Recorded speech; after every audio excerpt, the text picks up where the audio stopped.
Alright, so welcome back. Here we are, the Yosemite third leg of 25. I think I said 24 in another video, but it is 25 legs. We got 13, short one. Did something a little bit different here. We're going to continue on here as that thing is loading. We are going to do this. So what I did was I plotted a few of the legs here. So we started over here in Bakersfield, California.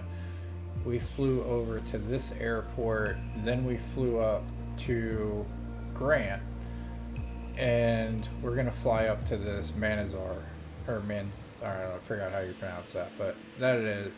And we got this Japanese monument here, which made me think of going to this bush talk to find out what the history is here. So we got the airstrip is right off to the right. We're gonna land right in front of that across the street of Highway 395. And yeah, so we're gonna learn about this as we fly because it's a pretty boring flight, short one. We're going to pass Owens Lake, this Alabama Hills, Long Pine, California, little town, and yeah, Long Pine is this, which has a population of 2,000 from 2010, and interesting place to visit. Got some hotels, got some photos.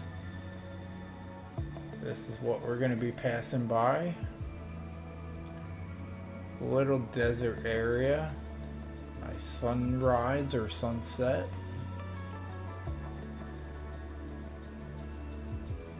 And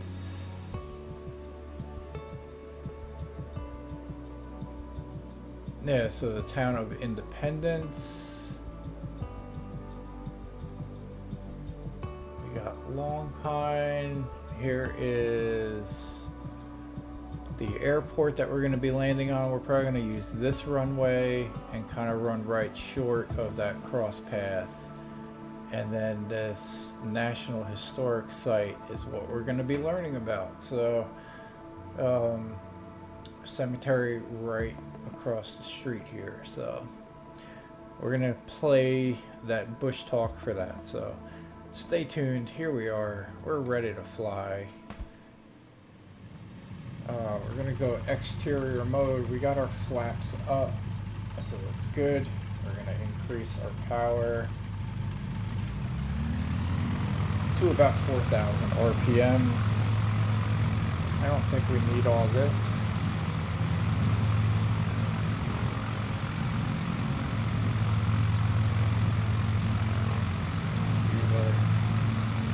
Rudders to stay on course here. Just little touches. 50 knots. Approaching the end of this little dirt runway. We'll lift off. Nice and smooth this time.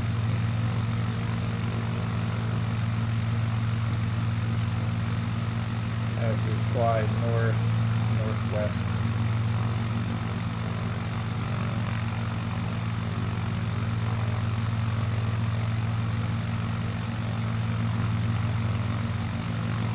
Increase our power a little bit as we climb.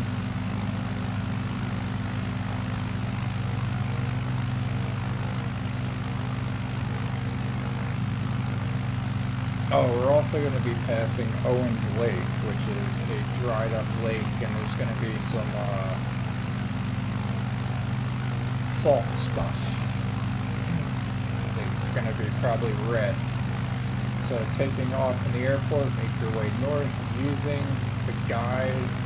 the road as a guide, and you'll quickly discover the dried out bed of Owens Lake, now a massive salt flat dotted with sporadic seasonal brine ponds. So that's going to be like the red stuff that we see. Beyond the basin, a bit further north, lies a small frontier town of Long Pond. It's a population of just over 2,000, 12 years ago. And then we're gonna fly over to this airport, which is this, and again, I think we're flying this direction, so we're going to probably land on this, or this airport here. So the road's coming this way. This is 395. So we're gonna scoot out to the right and make our approach that way. So let's start the timer for kicks and giggles. Total flight is about 19 minutes. So buckle up, hope you enjoy, and we'll get this thing going here. So what we have for push talk.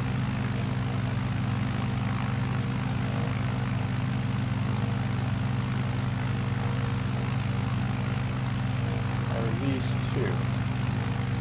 On May 16, 1942, Matsumo Sukumokami, 62, became the first of 150 men, women, and children to die in camp. He and 14 others, most infants and older men without families, were laid to rest in the Manzanar cemetery. The cemetery was outside the barbed wire fence in an old peach orchard from Manzanar's farming era. In the shadow of majestic Mount Williamson, their somber funerals and memorials were attended by hundreds of mourners. While some deceased were sent to hometown cemeteries, most were cremated. Their ashes were held in camp until their families left Manzanar. 6 burials remain today. Visiting the cemetery can be a personal pilgrimage of reflection, worship, remembrance, or protest. Some people leave offerings such as coins, personal mementos, paper cranes, water and safe, and religious items. These are tangible expressions of the ongoing, unspoken conversations about America's past and its future. For more than 6 decades, the large concrete monument in the Manzanar Cemetery has memorialized those who died here. The monument's Japanese kanji characters read, Soul Consoling Tower on the front and erected by the Manzanar Japanese, August 1943 on the back.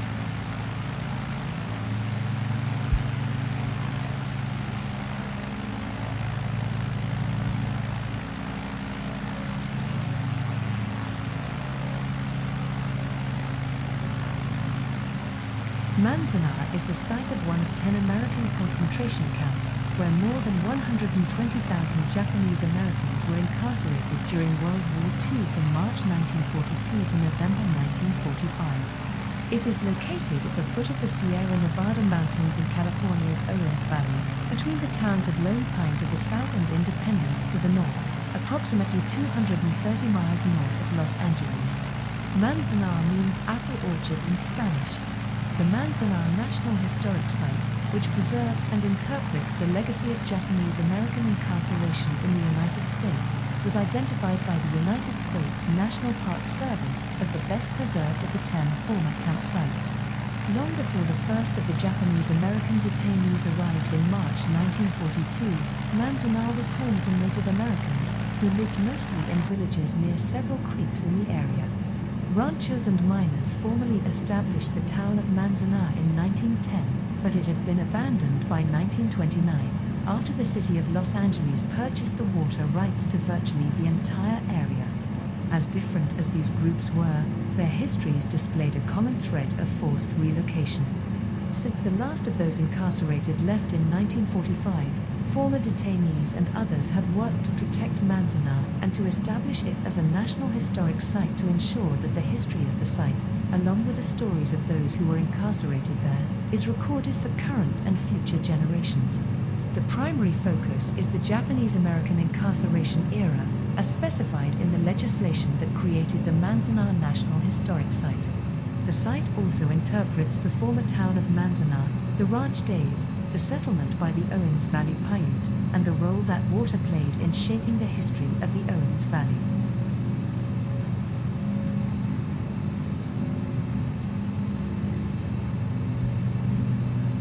Alright, we got the little history lesson out of the way.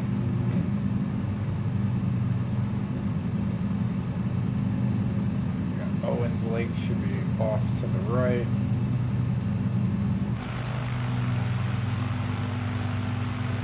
Yeah, this red stuff over here is the dried up salt beds.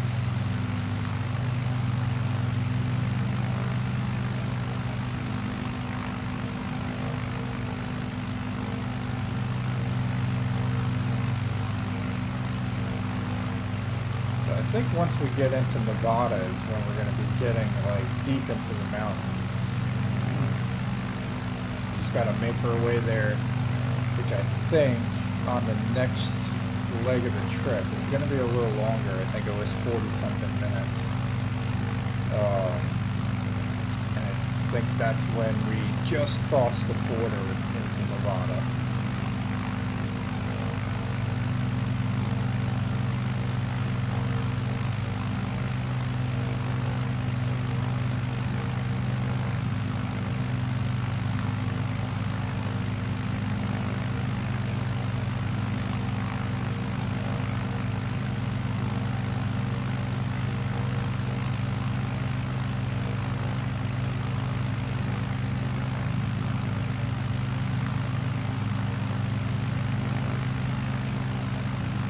That's definitely Owens Lake. Going 5 minutes.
Cruising along pretty good, about 170 kilometers per hour.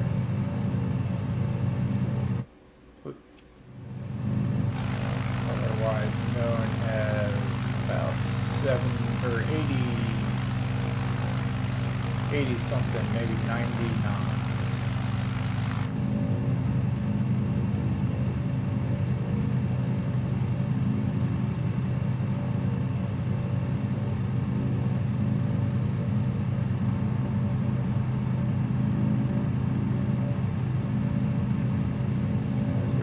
The end of Owens Lake.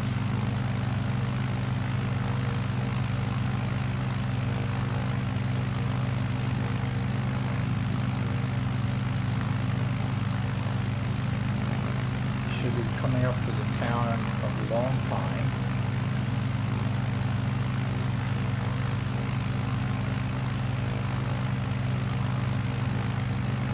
We just passed the Alabama Hills. Off to our right, or off to our left. So that's the Alabama Hills over there.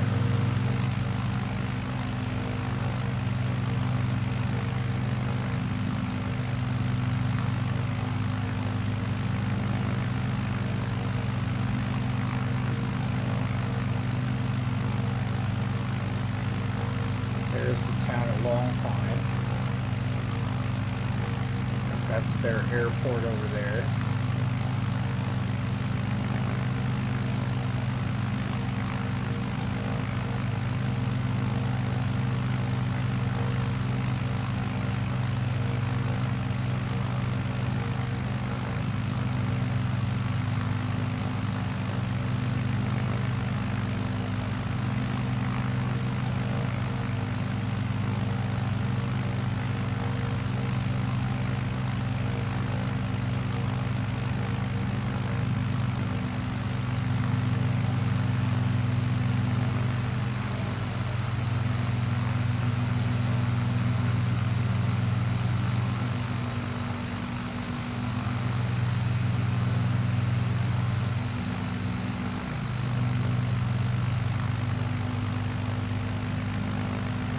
something called Whitney Portal off to the left there. I think it's right through one of these valley things.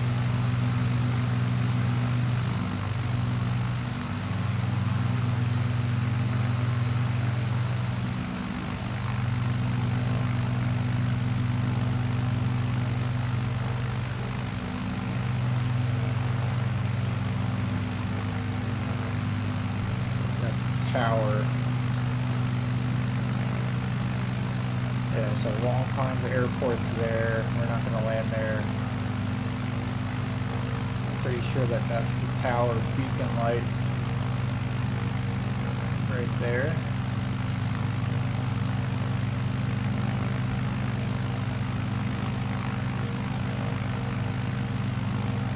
About 10 minutes so far. Started that a little late, so pretty closer to the actual fly time.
I believe the airport that we're looking at is going to be after this little ridge.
Got a visual of the airport just yet, so it's going to be following this road. Oh, I think this is it right here.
Yeah, so that's the airport here.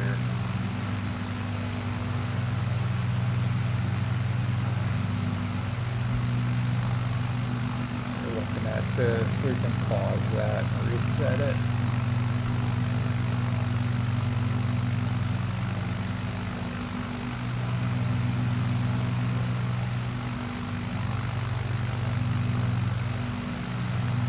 Probably about 5 minutes out. Maybe less than that. It's 12:29 a.m. here, Eastern Time.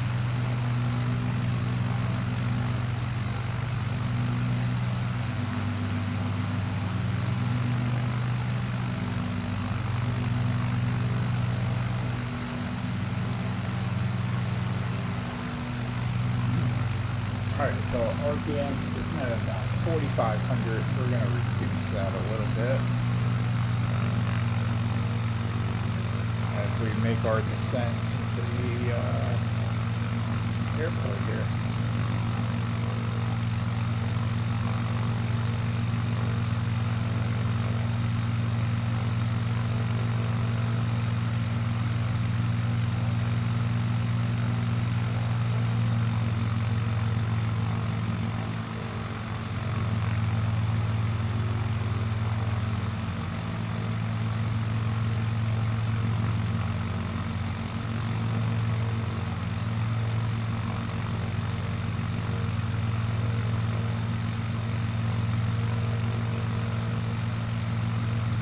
So yeah, I think we're going to try to get as much of fly time as we can in Microsoft Flight Simulator here. This is the 40th anniversary edition. I think it's 2020.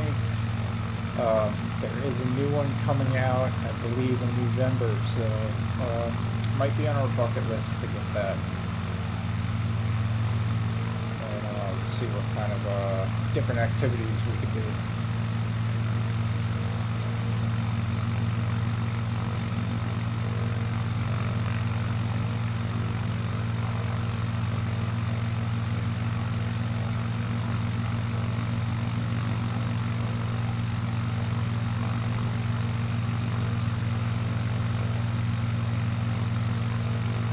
Introduce 15 degrees of flat. Try to control our airspeed as we go down. When we do that, the nose of the airplane likes to pitch up. So we try to get that stabilized as we approach the landing strip here. We're going to actually go ahead and do 42 degrees full flaps. Increase our RPMs just a touch to offset it. We want our airspeed to be between 50 and 60 knots as we land.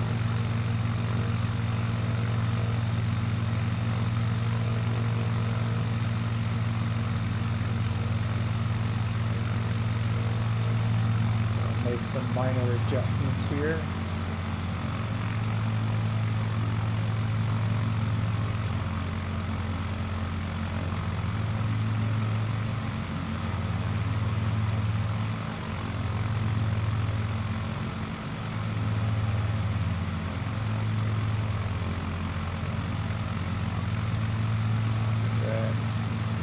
As we get closer, we'll get ready to cut the engines to idle.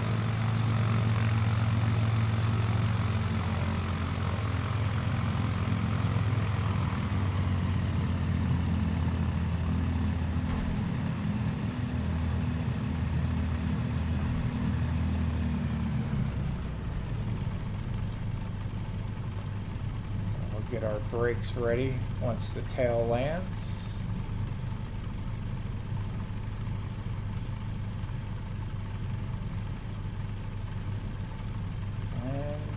Right in the middle of the airport. Alright, so appreciate you tuning in on that one. And 22 minutes, not too bad. A little closer to the estimated time. So appreciate it, and we'll get leg number 4 going.